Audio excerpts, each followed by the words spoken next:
everybody, it's me, Margaret, back with another Cast Off Monday on time.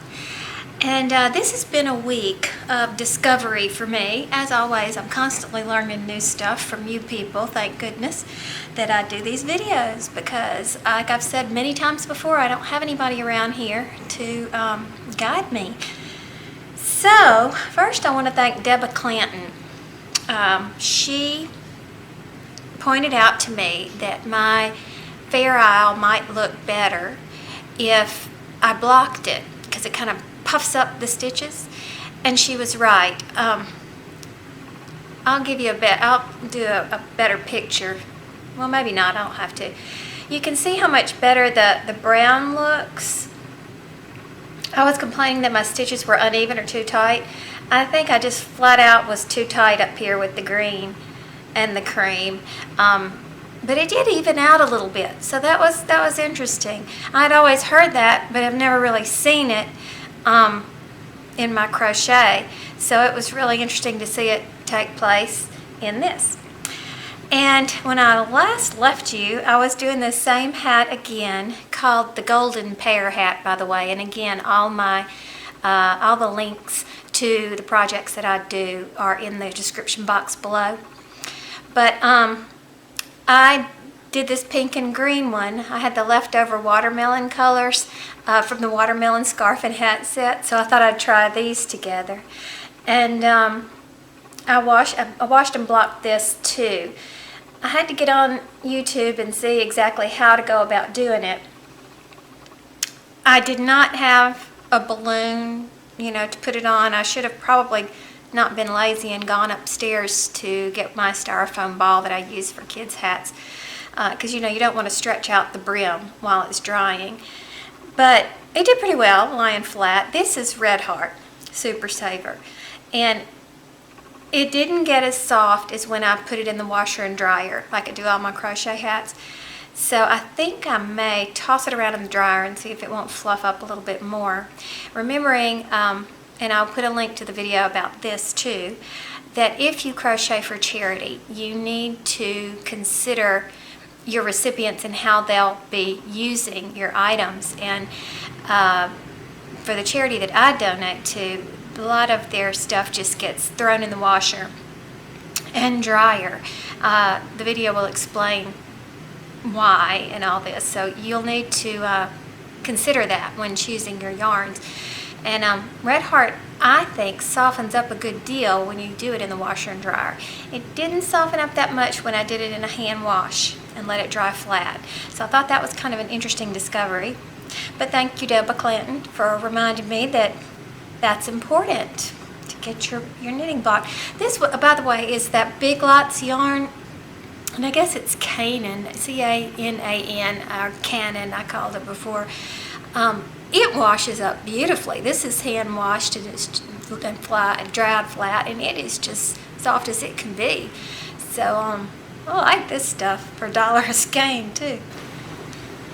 Now my next learning experience this week came from the use of this Deborah Norville Serenity Chunky Weight yarn.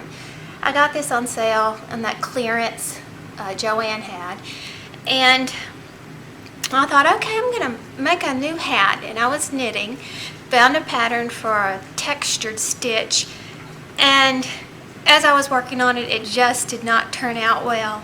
Here's a picture of that.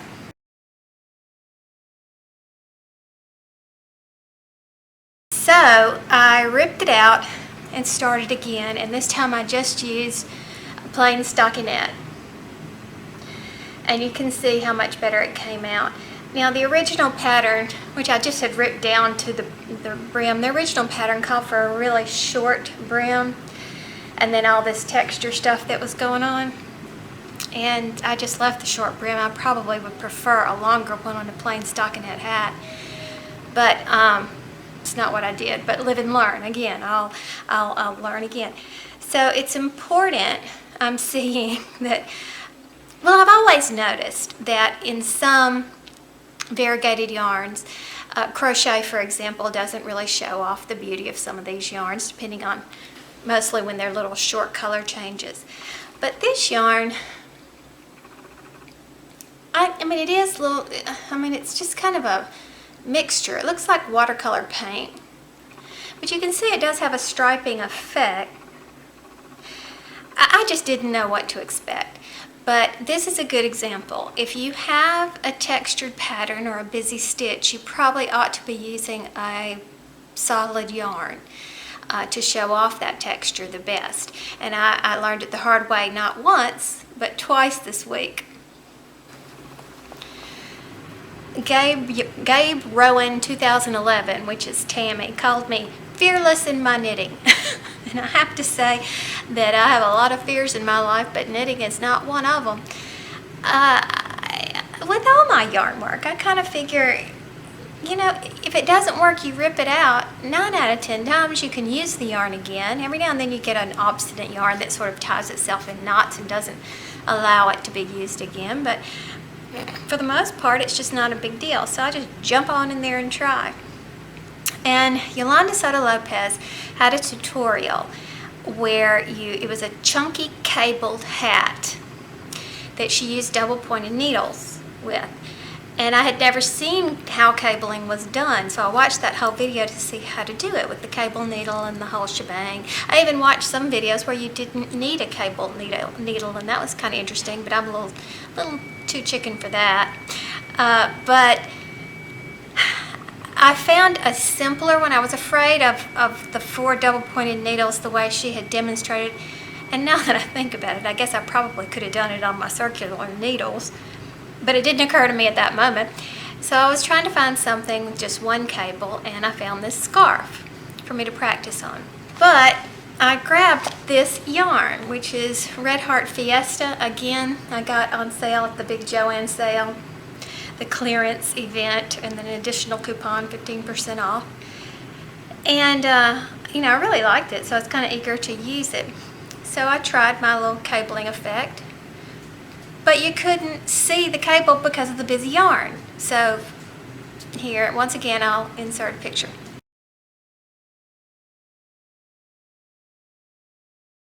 I ripped that all out, and I ran upstairs and got me some more yarn out. And this time it was just Vanna's Choice Solid. This is called Kelly Green. And I did a much better cable. However, you can see a mistake that I made in the garter stitch too.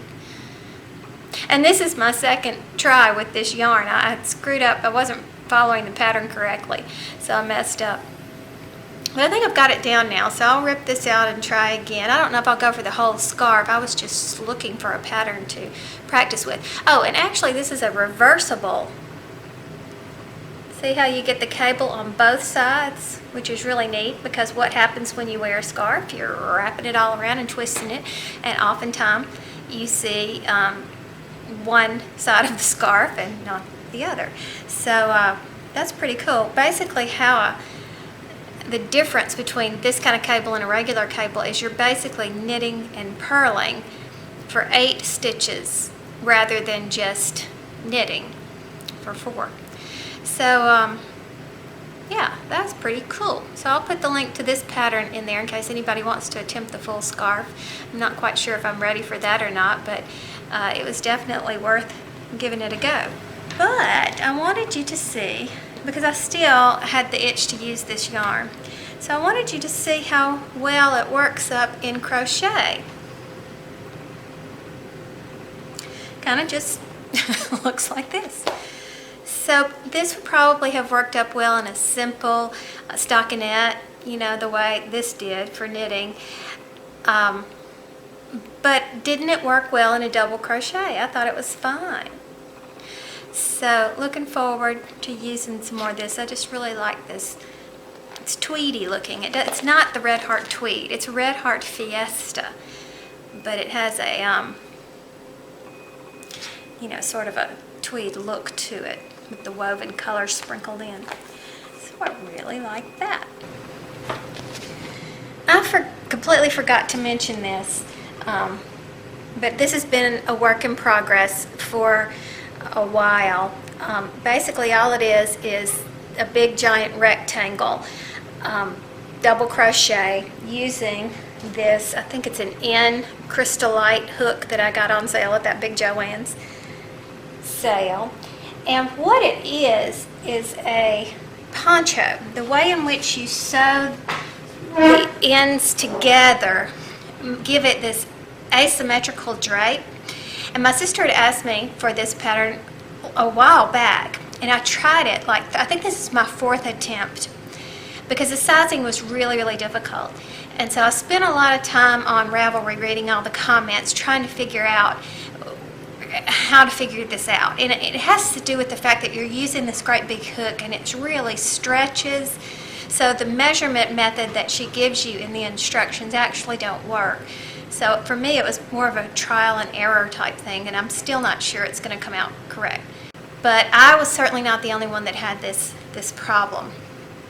So I am hoping to get this finished before pretty soon here, so I can get it to her before the cold weather comes. And I hope it's going to turn out okay. But that is a work in progress that I'll pick up every now and then. I mean, it's just double crochet, so it's not the most exciting project in the world. But it does go quickly because you're using that great big hook. So that's that. On another note, I have mentioned before that I have a certification in lifestyle and weight management, and you know, our favorite hobby here is a sedentary hobby, and so we really need to make time to get up off the couch. And one of the people I follow on Instagram, Instagram is mostly my yarn friends, strangely enough. I've categorized everything. Her name is Amber Lynn YHWH. I found her because she's a knitter, and I started following her. I don't know who she is. I don't even know if she watches my videos, but she's been doing something called a mile a day challenge. And I was a former runner who, well, the doctor kind of put the brakes on that for me for about the past year. And I've just been given the go-ahead to start again, supposedly with just walking. So I've been very diligent lately about getting out and getting about 2.5 to 3 miles is what I'm trying to keep it at, walking at a really good pace so that my heart rate is getting up. And it's really fun. Then you post your results on Instagram, so I've kind of been following Amber as inspiration to see what she's doing. And it really doesn't matter where you are. For example, she does 1 mile a day, and I need to do more than that, and that's fine. I mean, everybody is different.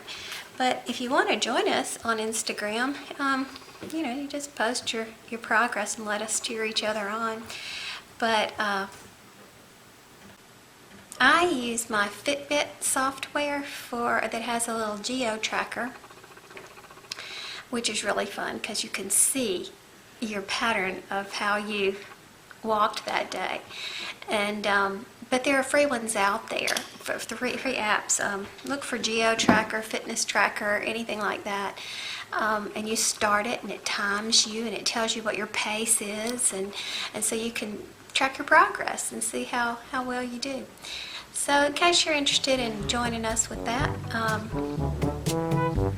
jump on over to Instagram. We'll talk to you soon. Bye.